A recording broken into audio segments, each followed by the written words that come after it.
Good evening, hope you're well. This is Damion Elson, your online presence strategist and graphic designer. This is the ELSON Bros podcast and it's episode 10. Would you believe it? It's episode 10. So let me bring my brother in, me and Dan Elson, and let's get into the show. Just bring in as a guest. Hello, good evening. Hello, Charlotte. Hello, John. Hello, Scott. Hello, John. Hello, Chloe. Hope you're all well. John Sargent, Scott Mears. Hello, good evening, Victoria. Hope you're well. Get my brother in. Can you hear me all right, guys? Oh. Yo. How are you doing, Dan? Yo. Morning. How's things? Morning. And good evening from me. Is it I've introduced last week? myself. Is it the last week The last week? of the arm? Oh, yes. Everybody's dying to know. I know, broken arm. Yes, thank you, Victoria. Awesome, Victoria can hear as well. Yes, broken arm. I'm on the last week and counting the days down. Next Monday, Awesome. 9:30 a.m. It's off. Get off. So yes, so can't wait for that. Really? Yeah, go for it, Dan. Get us an intro in. Cool. So welcome to episode 10. This is the 10th episode, 10th week. We have been doing this online digital podcast. My name's Dan. Damien's bro. I'm a digital marketer with over 7 years experience working for digital marketing agencies and now working also in Sydney. We'll travel as well. So I've done a lot of travel in the last couple of years.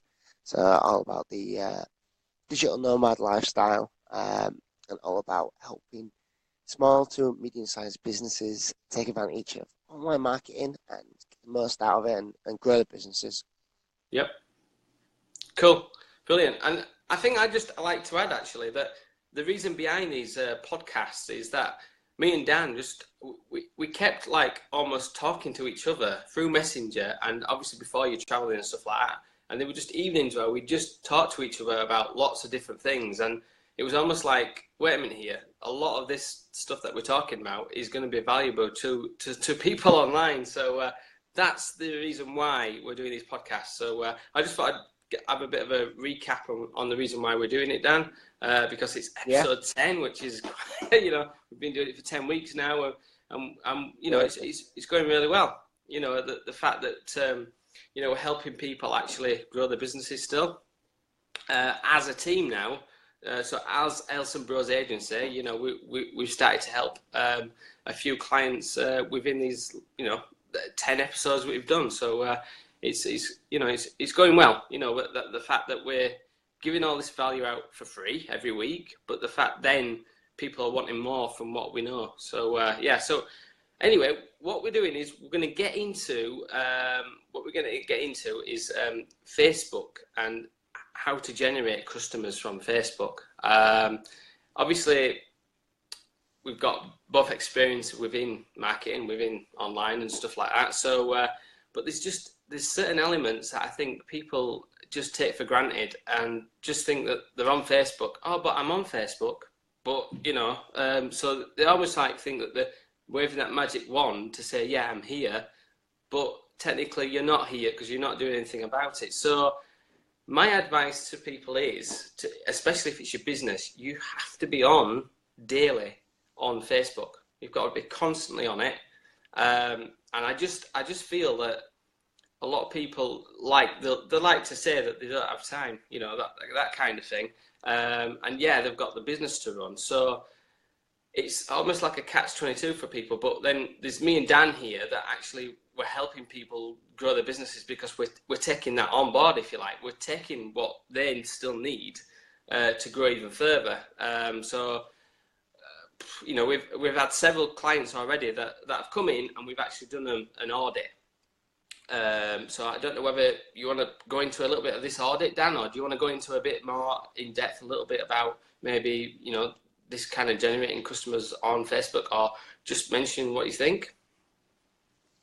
Yeah, the one of the latest blog posts I wrote, read from Gary V.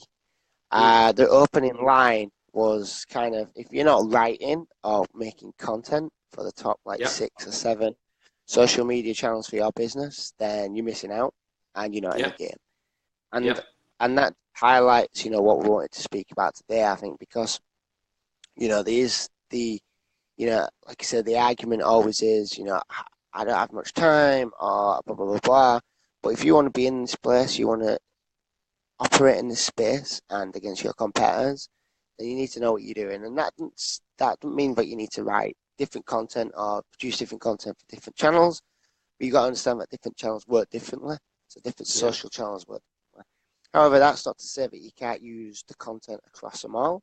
And that's not to say that you can't repurpose content. It's absolutely what you should be doing. But the top line thing is you always got to have a strategy about what you're doing. And that's really important to really understand where you're going and what you're trying to do, and how are you going to get there. So as Damien's mentioned, we've done a couple of audits, particularly looking at kind of not only like website audits, but also social media, particularly around Facebook, in terms of what people have been doing, what they should be doing, what a strategy for them, outlining a strategy for them, so they can follow it from people who've done it day in, day out, people who are currently doing it and learning and getting better. And just so that, if you've only got an hour every day to do this kind of stuff, you need to know what you need to do, and you need to have the mindset to take advantage of that hour. It's very easy just to scroll, very easy to just waste time, and you ain't got time to waste when you've got a business. So the audits that we've done so far, one particular was on kind of paid social media, so paid advertising through Facebook, which was interesting to kind of see, what people are trialing. It's great to see that people are testing and trialing stuff, trying out. Now, obviously, you got to understand that Facebook are making billions in profits. Zuckerberg number 5 of the richest people in the world now. So it kind of gives an indication that Facebook does work. That's what people might put out there. There's a lot of people who say different things, but it does work. I've seen it day in, day out for 7 years. It definitely does work. But it's about getting it right. There's easy ways to throw money away. There's very easy ways to not do it correctly.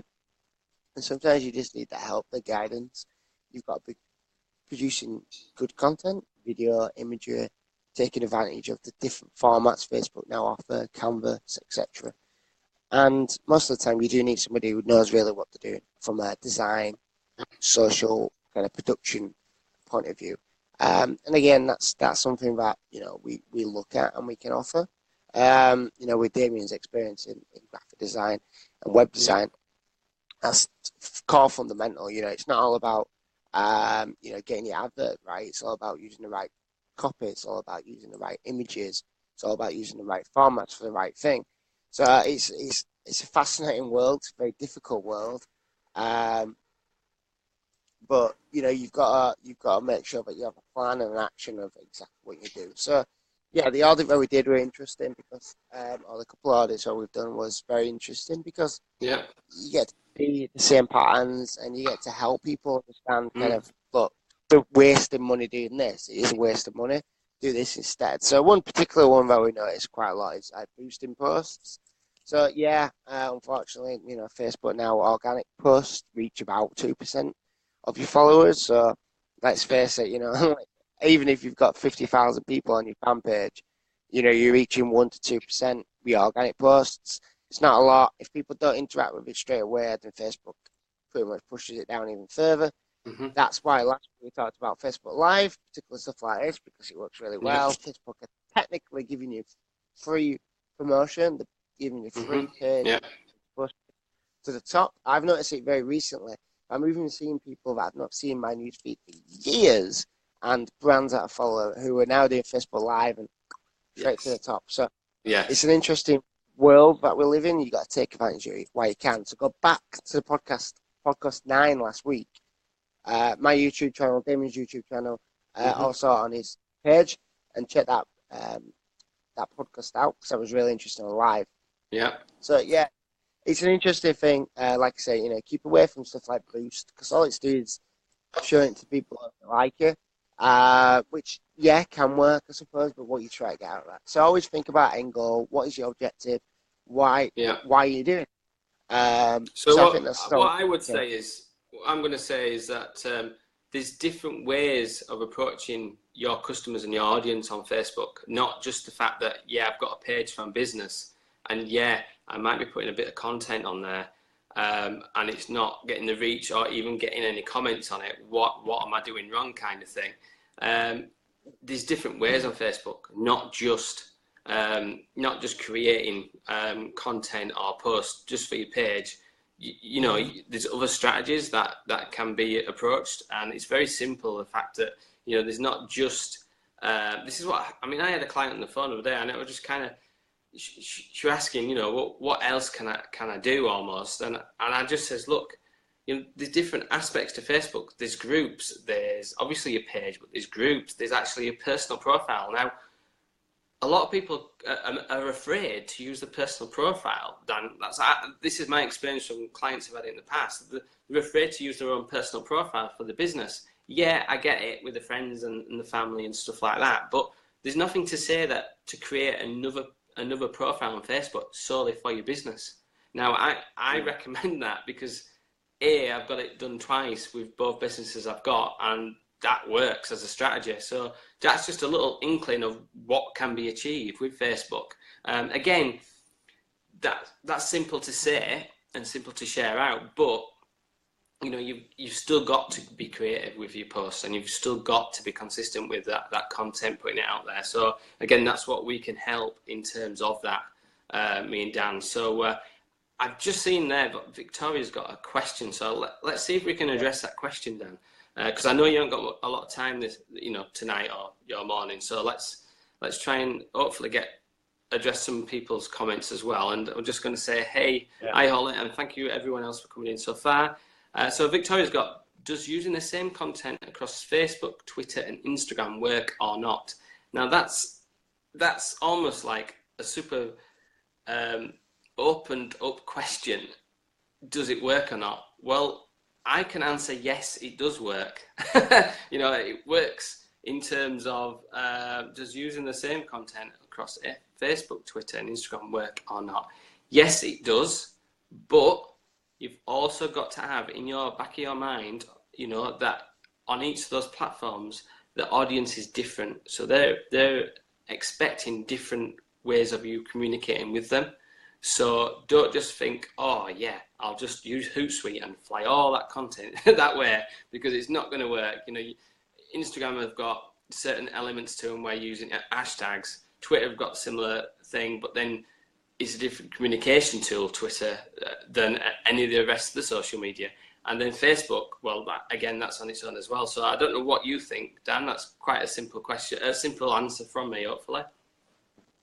Yeah, it's a difficult one to answer. Yeah. I always look at data. So, you know, we can look at, you know, not necessarily our personal opinion, but we've seen about the fact that it doesn't work, you know, sharing the exact same content. Again, Damien's 100% correct. It's a different audience, expecting to interact with a different social media platform. Otherwise, there won't be so many different ones. There won't be Twitter, Instagram, Facebook, whatever. So yeah, you've got to understand what the audience is expecting. So to use Twitter as a broadcast medium, and what I mean by that is just posting your stuff out there and hashtagging it. Not necessarily going to get the interaction, not necessarily going to get what you want out of it. What it more likely to do is identify hashtags within your industry. People who are already talking about your content, reach out to them, perhaps through DMs, or send them a message over Twitter. Yeah. And just say, oh, I've noticed that you've been liking content like this, or I've noticed that you've been writing content like this. I've wrote a blog post on this. I wonder if you want to team up and share it. Do you want to read it? You might find it interesting. So maybe share it with brands. Definitely, you know, as we've spoken in the past, look for the hashtags like journal request and stuff like that, and fish out people who are asking for information. You know, that's what Twitter is really good at, answering questions for individual people and finding where you can really help other people and get featured. I've done that numerous times. I've done it in the last week. I've gone back to about 2 or 3 people. And now I'm waiting for them pieces to go live. So for me, that's great. You know, it's publicity. It's going to get traffic to my website. It's also going to create backlinks, which we've talked about in previous podcasts. So yeah, it's very difficult. You know, I've seen it in my role over the last 7 years. But yeah, you can't really, like, you can repurpose content, but you've got to be careful what you try to do. So for example, on Facebook, if you're running for Facebook ads and you're promoting videos, now look, like, how many people are scrolling through your mobile phone through Facebook feed? Yeah, so you've got about 3 seconds. Now the weird thing is Facebook track it as 3 seconds as a goal, as somebody's viewed it, which obviously isn't correct, but it does break it down for 3, 6, 9, 12 seconds as well. So if you think about it, you're scrolling down, you've got to get somebody's attention, so you've got to use a really, really clear front thing. Obviously it auto plays, and you notice about the sound now. It doesn't auto play, but if you've got your sound up, it will do. So that's another thing that Facebook are testing, which will get your attention. Yeah. So you've got to really understand these kind of things. You've got to understand that, look, you've got to get somebody's attention. Somebody's only going to watch it. You know, how often do you open a video up on Facebook and go, oh, 10 minutes? Nah. Because you're not expecting to see a video for 10 minutes on Facebook, especially if it's an advert. You're like, forget it. So, look, you've got to give like an intro on your brand, get your message across, send them somewhere else. Always think about where else you're sending them and what you want to do when you get in there. You know, that's the whole point of it. You know, I've seen people do adverts on Facebook with the sole purpose of getting a click, but it's for the right audience. It's a dark post, it's at the right time. They go through the website and they buy. But if they don't buy, then you get them on a remarketing tag. That's great, because you can re-tag them again. So, look, you know, you've got to make sure that you're using the right content for the right audience on the right channel. But hopefully you can change it and adapt it slightly. That'll allow you to do that. Play So, I mean, that kind of question. yeah. So, I mean, what I would say is that a quick tip for you for Instagram, which you've not really mentioned down there, but I'd literally search where you live, and I know where Victoria lives, kind of thing, because, you know, I've done work for her in the past. So I would test out Instagram and do a few searches within your area where you live and see what content's coming up and whether you can connect with local people, and then, you know, make that connection through DMs and through Instagram. I think building up a relationship for what you're going to be doing there is kind of key, and you'll find a lot of people on Instagram that are local to you. Let me just scroll up, because I think we might have another question here. Sorry, I got my finger in front. Evening guys, I've started using my personal page a lot more than my art page. Even though I post the same stuff on both, I find that my personal page gets a lot more likes. So your personal page, I know what Martin's on about, because Martin's a really good friend of mine from school, and he's just an artist, and his artwork's just amazing. So people you need to go check out his profile after this live. But I know he's on about his personal profile there. Let me just read that again, just to see if we can properly answer. So I've started using my personal page a lot more than my art page, even though I post the same stuff on both. I find that personal. Yeah, so he's basically saying that he's finding his personal profile works a lot better than his page, which is an interesting insight, because we were almost going to go on my page tonight just to test it out and see what audiences we were going to get through that. But in the end, at the last minute, I just decided whether we should stick to this, because I think the audience and the customers, the audience that we've had so far from this, they all know that we've come through this way. So that's why I changed my mind at the last minute. Let me just see. Thank you so much, Victoria, for sharing. Sorry, go on. I can answer that question. So, yeah, well, where that Facebook's algorithm works is that it promotes people's profiles. So, yeah, everyday profile, Damien's, mine, yours, much more than it would promote a fan page. Sure. So the way that they look at fan pages is that, look, they're there just to house a pretty kind of a shop window, as it were. And as we say, when you promote the content through, Facebook's not really letting it go to anywhere. What they want you to do is use their Facebook advertising, because that's where they make money. So, yeah, what they do is a big, massive emphasis on your personal page of if you put content through there, or if you like it, share it, whatever, then they're more likely to show that to your your followers or people like you. Unfortunately, yeah, on Facebook now, it's pay to play. It's a paid platform, so you have to treat it as such. You won't run Google AdWords and expect a different result than people just to click on the ad, go through and buy off your website. So you've got to understand what's kind of going on. Instagram, I didn't touch on that, but that's an interesting one. Keep kind of your eyes on the game, because things change really rapidly. I've seen not only for brands but my personal brand recently that things are not getting as much reach as they once did. Again, that's Facebook changing the Instagram algorithm. Facebook on Instagram, if you didn't know that. So they've changed the algorithm again, so it goes to less people, less reach, plus you're going to get less like, because they're encouraging you to pay. So take advantage where they really are pushing stuff. So Facebook, as we discussed last week, Facebook Live, Facebook groups, this is massive things. At the moment, Facebook are really pushing this. They're really talking about it. Take advantage while you can. They're not going to give you, not going to allow you to push this forever for free. So take advantage. But yeah, Instagram, one of the latest things I've noticed is if you're using more than like 9 or 10 hashtags, then you pretty much, Instagram pretty much don't like it. So they're going to knock it down. And less reach. And also, if you're using very common ones, there's instances where people are getting like black marked as well. So Instagram, kind of take that on. I can't remember the exact term. And also another thing is that people have been doing these Instagram groups. So like, well, let's post this content, and then once it goes live, we'll like it, or we'll share it, or we'll like comment on it. Now, sounds like a good idea, and Instagram, again, I've forgotten the actual name that people are calling these groups, but it sounds great. But really, all you're doing is messing with the algorithm, and the same people are liking it, the same people are sharing it, the same people commenting on it. And if you do so, then Instagram get a bit smart. So, at the end of the day, there's very smart cookies behind, bots behind these, the way the algorithm works, and you got to understand that. And look, if you're seeing that people are seeing stuff like this, then really, accept it, because they're seeing data, they're using it every day, and it's all about data to see what's being driven from it. So yeah, just be careful and try and keep up to